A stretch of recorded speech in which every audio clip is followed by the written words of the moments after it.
Boeing markets this jet as the future, a high-capacity flagship designed to replace legends like the 747 and to compete directly with giants like the A380. As of late 2025, the order book sits at over 600 aircraft. Giants like Emirates, Qatar Airways and Lufthansa have all bought in, but United, zero. Think about how strange that is. United is the historic launch customer of the 777. They are one of Boeing's most important partners. They are spending billions on new jets. Yet, they look at Boeing's newest, biggest flagship and say, not for us. Why? Is this a case of an airline losing faith in a troubled manufacturer? Or is United seeing a future that the rest of the industry is blind to? Here's what's really happening. On the surface, the explanation seems obvious. You might look at the headlines and think, United is just smart. They are dodging a bullet. And you would have plenty of evidence to back that up. The 777X program has been a nightmare of delays. Originally, this plane was supposed to be carrying passengers by 2020. Now, the first deliveries have been pushed back to 2027 at the earliest. That is a 7-year delay. In the aviation world, that is an eternity. Boeing has been forced to take a $4.9 billion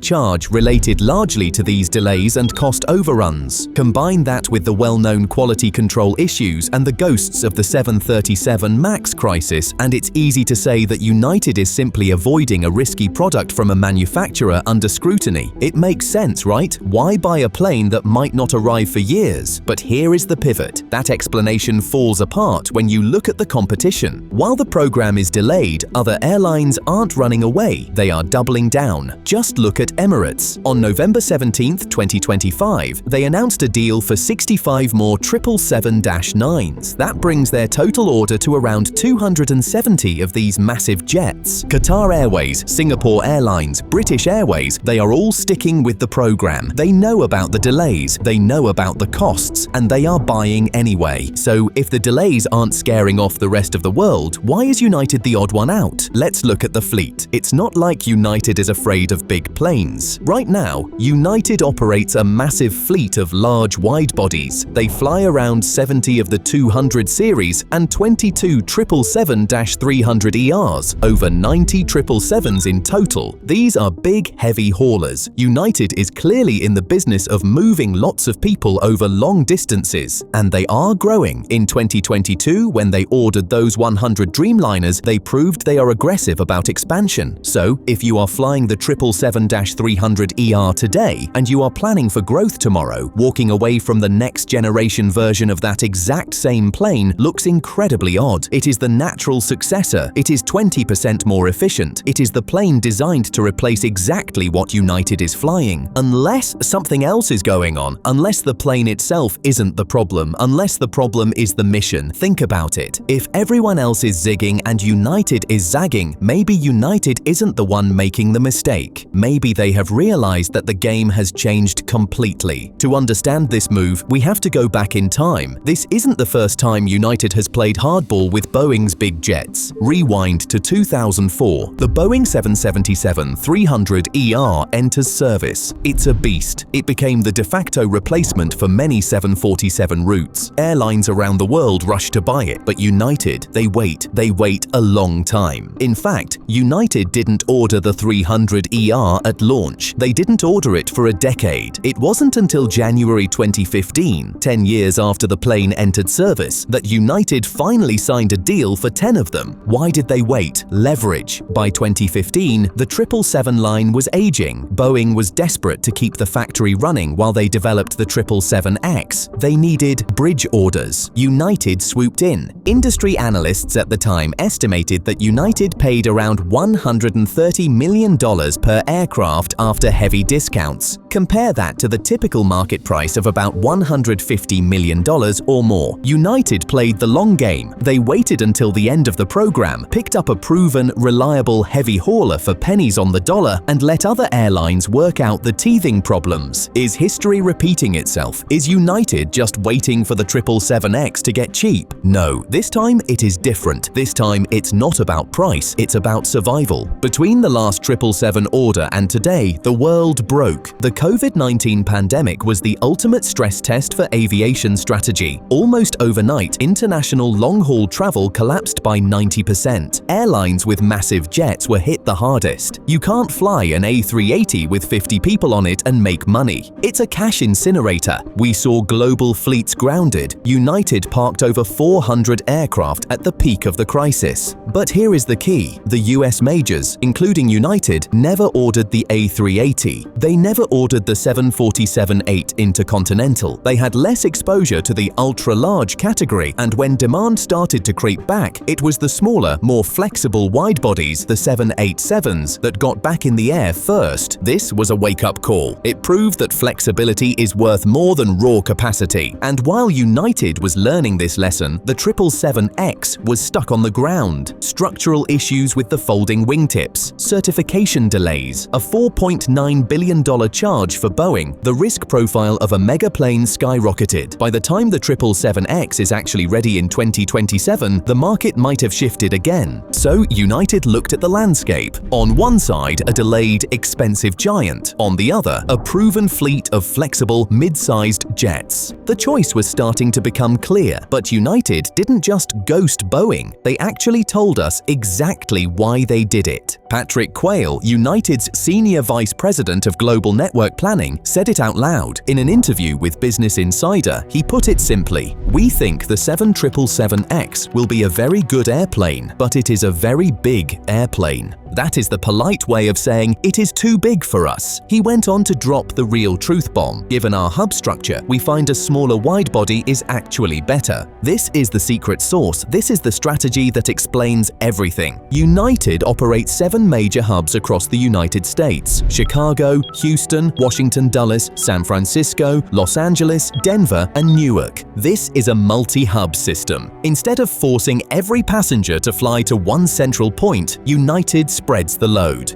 Think about a flight to London. United doesn't just fly one giant plane from Chicago, they fly to London from a massive web of US gateways. At peak, United has scheduled around 22 daily flights to London from hubs all over the US. They do the same for Sydney, serving it non-stop from San Francisco and Los Angeles, and they have even added Houston at times. Now ask yourself, if you are splitting your passengers across 7 different departure points, do you need a plane that carries 450 people? No, you would fly empty seats. What you need is a plane that carries 250 to 300 people efficiently. You need frequency, not mass. Quayle was explicit about this. He noted that the 777X is perfect for airlines with one giant central hub. Commentators point out that the 777X is perfect for mega hub airlines like Emirates, Qatar Airways, Cathay Pacific, and British Airways. These airlines work on a completely different physics model, and that brings us to the transformation. United isn't just not buying the 777X, they are actively building a machine designed to kill it. They are betting the house on the smaller widebody. Look at the fleet strategy again. They have the 787 Dreamliner family. The 787 comes in 3 sizes: the Dash 8, the Dash 9, and the Dash 10. This gives United a Swiss Army knife fleet. Need to fly really far with fewer people? Use the Dash 9. Need to fly a heavy route but not quite 777 size? Use the Dash 10. United has ordered more of these than any other US airline in history, 100 firm orders plus 100 options, and they aren't stopping there. They also have 45 Airbus A350-9s on order. These have been deferred to the 2030s, but they are the eventual replacement for the older 777-200s. This is a modular toolkit. It allows United to right-size the aircraft to the demand. If demand drops, like it did during COVID, you aren't stuck with a 400-seat monster that costs a fortune to fly. You have a flexible fleet that can still make money with fewer passengers. By rejecting the 777X, United is trading raw power for agility, and in the modern aviation market, agility is the ultimate weapon. But wait, if this strategy is so smart, why are Emirates and Qatar buying the plane? Are they wrong? No, they are just playing a different sport. Emirates operates out of Dubai. It is a super hub. Almost everyone flying on Emirates is connecting through Dubai to get somewhere else. Because they funnel the entire world through one airport, they have massive concentrations of people. They can fill a 777X or even an A380 because they are aggregating traffic from hundreds hundreds of cities into one pipe. For them, the 777X is a money printing machine. It lowers the cost per seat because it carries so many people at once. The same goes for Singapore Airlines and Cathay Pacific. They are geographically isolated hubs that rely on moving heavy volume over long distances. But United is different. United is a continental network carrier. They pick up passengers from Newark, from Denver, from Houston. They fragment the traffic. If United tried to use the 777X,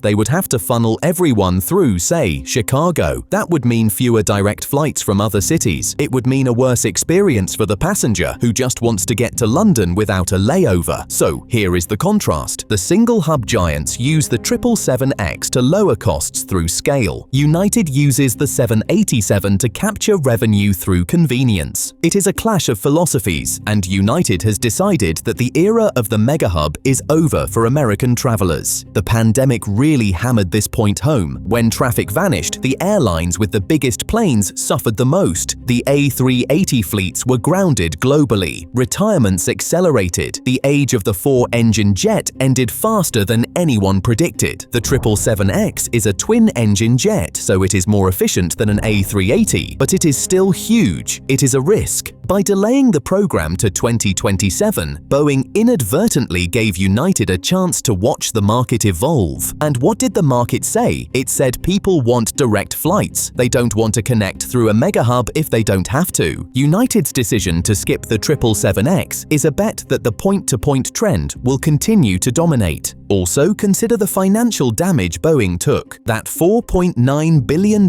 charge in 2025 proved that building these new massive aircraft is incredibly difficult and expensive. United looked at the chaos, the delays, the certification hurdles, the wingtip issues, and simply opted out of the drama. They chose the proven workhorse over the experimental thoroughbred. Let's put some hard numbers on this to show just how stark the divide is. The 777X has over 600 orders. Emirates has nearly half of that backlog, around 270 jets, thanks to their November 2025 order. Qatar Airways has over 100. That is a highly concentrated order book. It's fragile. If one of those major Gulf carriers changes their mind, the program is in trouble. Now look at United. They have roughly 87 87s flying today. They ordered 100 more firm. They have options for another 100. That is potentially 280 Dreamliners. The sheer scale of United's commitment to the smaller widebody is staggering. It is the largest widebody order by a US airline ever. They aren't just dipping their toes in, they are diving in head first. And remember the price. When United bought those Bridge 777-300 ERs in 2015, they paid an estimated $130 million.